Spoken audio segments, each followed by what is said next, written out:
Olá, nesse vídeo eu vou tentar trazer as minhas próprias impressões desse negócio aí que surgiu, que é o Anti-Gravity 2.0, mas também tentar colocar o que é cada um dos anti-gravities, já que surgiram vários anti-gravities diferentes, e eu queria passar por um aqui para a gente dar uma analisada. Então, dando uma olhada aqui no site do próprio Anti-Gravity, a gente vê que surgiram 4 anti-gravities diferentes, né? Antes, apenas um era o anti-gravity, que era o anti-gravity IDE. A IDE é um programa ali que a gente utiliza para codar, né? Então ele é baseado lá no VS Code, mas é um sabor de VS Code do próprio Google, né? Então a gente tem ali o espaço onde a gente vai escrever o código. Aqui no meu caso eu estou tentando escrever um livro infantil com IA. Eventualmente eu faço um vídeo sobre isso também, tá? E aí a gente tem do lado direito, né? Você pode colocar do lado direito, do lado esquerdo, o agente é onde a gente vai requisitar aqui algumas coisas, tá? Mas isso daqui eu acho que o pessoal conhece, embora eu vá voltar aqui para mostrar um detalhe muito importante, tá? E aí tem o Anti-Gravity 2.0, que é o que deu o que falar, tá? Então, no dia ali do lançamento do Google, que acho que foi 2 dias atrás, surgiu aí o Anti-Gravity 2.0. Dentro do Anti-Gravity da IDE surgiu ali um aviso de notificação, né? Um Update Available. E aí eu fui lá atualizar, porque eu estava mexendo no projeto, queria ver o que tinha de novo, né? E daí surgiu isso daqui, tá? Esse programa, o Anti-Gravity 2.0, eu entendi que ele tem o agente, né, como o centro ali das atenções. Então a ideia do Google foi colocar o agente e você ter o agente ao invés do código no centro das atenções, tá? Esse foi o entendimento inicial, tá? Depois eu entendi que assim, o Google não quer que você code nem um pouco, tá? Então aqui é um exemplo de uma conversa que eu tive dentro do agente aqui do Anti-Gravity 2.0 para criar um site, né? Então eu falei aqui que o projeto, a pasta que eu estava abrindo era um site para exibir o menu de um restaurante chamado Pomodoro. O restaurante serve comida italiana. O site deve ser construído com HTML, CSS e JavaScript. Cria um menu fictício e comece, né? E aí, beleza, ele criou aqui um design premium e tal. Até pedi para ele abrir o site. Vou pedir para ele abrir aqui, né? Vou aqui, abra o site. Aqui, abra o site novamente. Novamente, tá? E aí, enquanto isso, a gente vai dando uma olhada aqui do lado nas coisas que ele criou. Então, a gente pode clicar aqui para ver as coisas que ele criou, né? Então eu posso clicar aqui no HTML, que é onde eu poderia querer codar ou modificar alguma coisa eu mesmo, né? Então alterar aqui um detalhezinho escrito ou outro, eu mesmo, tá? Aqui eu não tenho essa opção a princípio, tá? Aqui ele está pedindo minha permissão, né? Então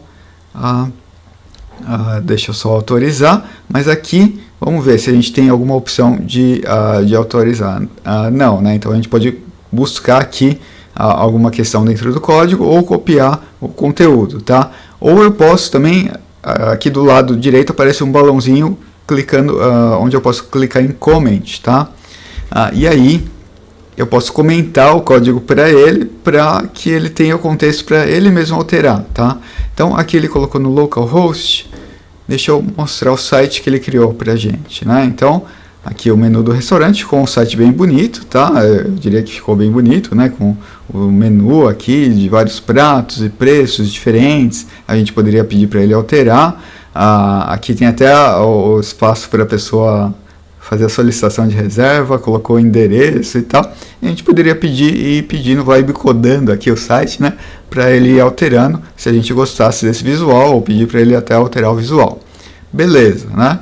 Só que, novamente, aqui eu não tenho a opção de eu mesmo alterar aqui esse código e tal, né? Eu quero digitar dentro dele, não dá. Eu tenho como comentar para a IA alterar para mim, tá?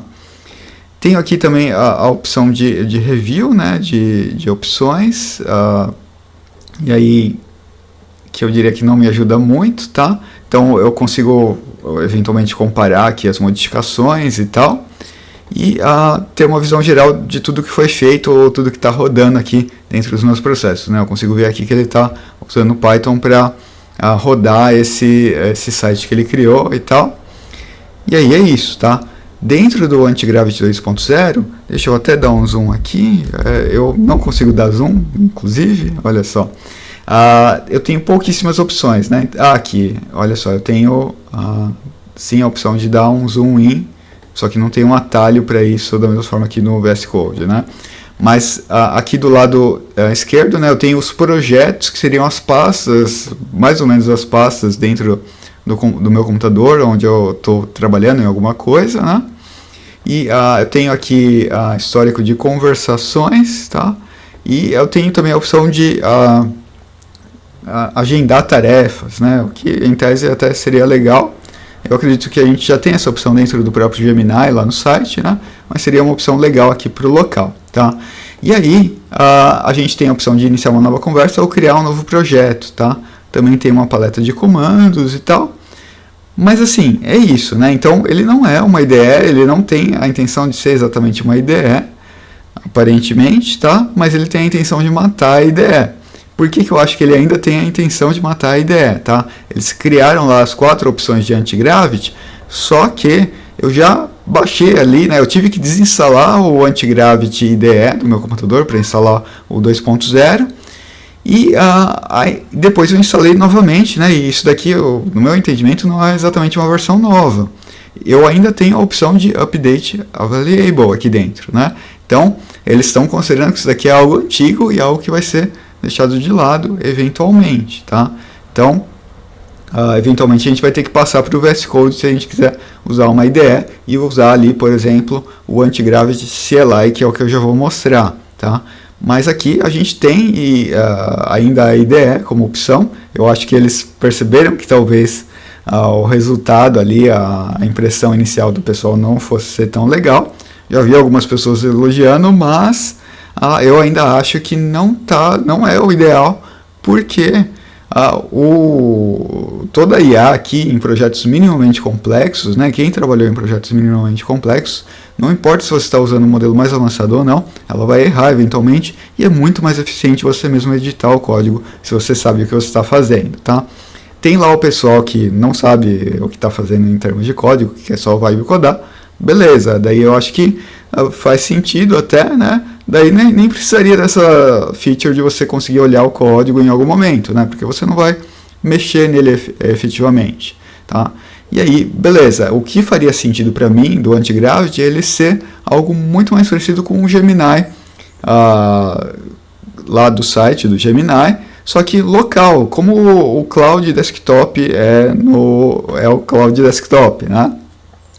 Por quê? Porque aí, tendo o Gemini Desktop, a gente poderia conectar a MCPs, a gente pode fazer essas coisas em tese aqui nesse Antigravity 2.0, né? Mas a ideia é ser algo muito mais para leigos, né? Com essas features que em tese seriam fáceis de acessar ali para pessoas leigas, né? Como conectar a MCPs, criar ali as skills, né? E ter ali algo um pouquinho mais customizado, podendo mexer nos seus projetos locais, em coisas locais para você, tá? Mas aqui não é exatamente o que ele está sendo. Ele está tentando ser um pouco de cada coisa e não está resolvendo nada, né? Eu não curti o Antigravity 2.0, tá? E aí, aqui, a IDE não tem nem o que falar. Eu diria que a IDE é excelente, né? É ótima, eu gosto dela, gostaria de mais features, mais coisas para ela, mas está excelente e ela é aqui o que você deveria usar a princípio, só que talvez você não devesse utilizar só pensando nessa questão que talvez ela deixe de existir em algum momento, tá? Então, se eu fosse direcionar os meus esforços, eu iria direcionar os meus esforços para o Antigravity CLI, talvez utilizar ele em conjunto com o VS Code, por exemplo, tá? Então, o que é o Antigravity CLI? Bom, ele é algo que funciona dentro do terminal, da mesma forma como o Cloud Code, tá?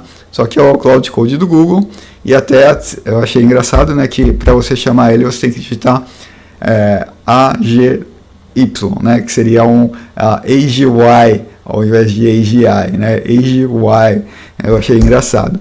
E aí você abrindo ele vai abrir aqui um chat, né? Um chat entre aspas, né? Um terminal, onde você pode falar com o agente.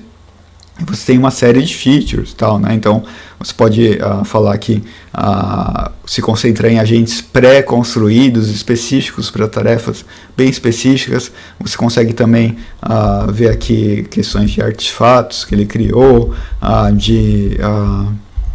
de MCPs também, o modelo que ele vai utilizar, se você quer setar um modelo específico, né? Quais são as permissões. Você tem aqui mais de 57 opções de configurações dele. Eu preciso ainda mexer nele mais, né? Mas a ideia é que você consegue fazer tanto na IDE quanto no AGI aqui, né? No Antigravity CLI, as mesmas coisas. E aqui é algo bem mais leve. Eu costumo utilizar o Antigravity CLI, que era o antigo Gemini CLI, para coisas bem práticas ali do dia a dia que eu quero fazer justamente dentro das minhas pastas, dentro dos meus arquivos, né? Então aqui eu estou trabalhando no Linux, embora ele exista ali para todos os sistemas operacionais, e aí eu quero que ele coloque ali tal programa que eu instalei no caminho do sistema, ou eu quero que ele mova uma série de arquivos para pastas específicas e tal, e isso daí daria um tempinho para eu construir um comando e tal, para mover os arquivos e redefinir eles de algum processo. Isso aqui é muito legal que ele faz tudo isso daqui. Já fiz compressão de PDF, a edição de imagem aqui, pedindo para ele alterar coisas em imagens, e ele cria o código que ele precisa para fazer isso e altera ele mesmo, e aí é fantástico, né? E ele tem ali, eu até diria que limites relativamente altos de uso, tá? Então, se você não quer pagar pelo Cloud Code e quer utilizar de graça, porque ele tem um nível gratuito, pelo menos até 2 dias atrás ele tinha um nível gratuito, eu diria que vale bastante a pena, tá? Testar aqui. Aí, beleza, a gente tem o Antigravity CLI e, por fim, a gente tem aquela outra questão, né, que é o último Antigravity, que na verdade não é um software, tá? Aí é o Antigravity SDK.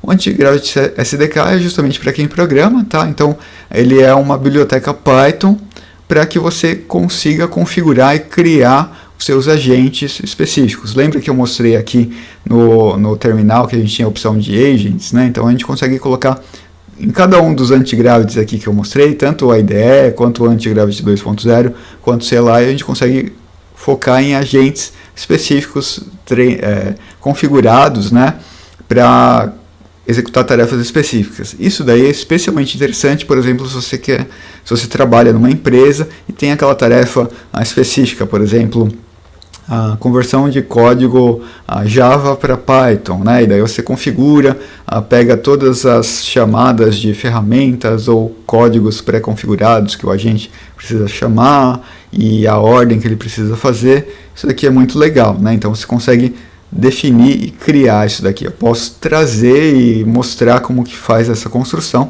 embora eu ainda precise explorar um pouco mais essa biblioteca, mas eu posso trazer isso aqui em próximos vídeos também, tá? Então, essas daqui foram as minhas impressões. De todas as impressões, eu gosto muito da ideia, eu uso a ideia no dia a dia, mas se você for dedicar seus esforços, eu focaria nesse daqui. Não ter medo do terminal, né? Eu acho que ele é praticamente igual ao uso do chat ali do Gemini, só ele aparece aqui dentro do terminal. Não tenha medo do terminal, porque isso daqui vai ser muito benéfico e você vai conseguir aprender bastante no dia a dia ali para usar ele para codar ou criar suas coisas, mesmo que você vai codar, tá? E aí é isso. Então, até um próximo vídeo.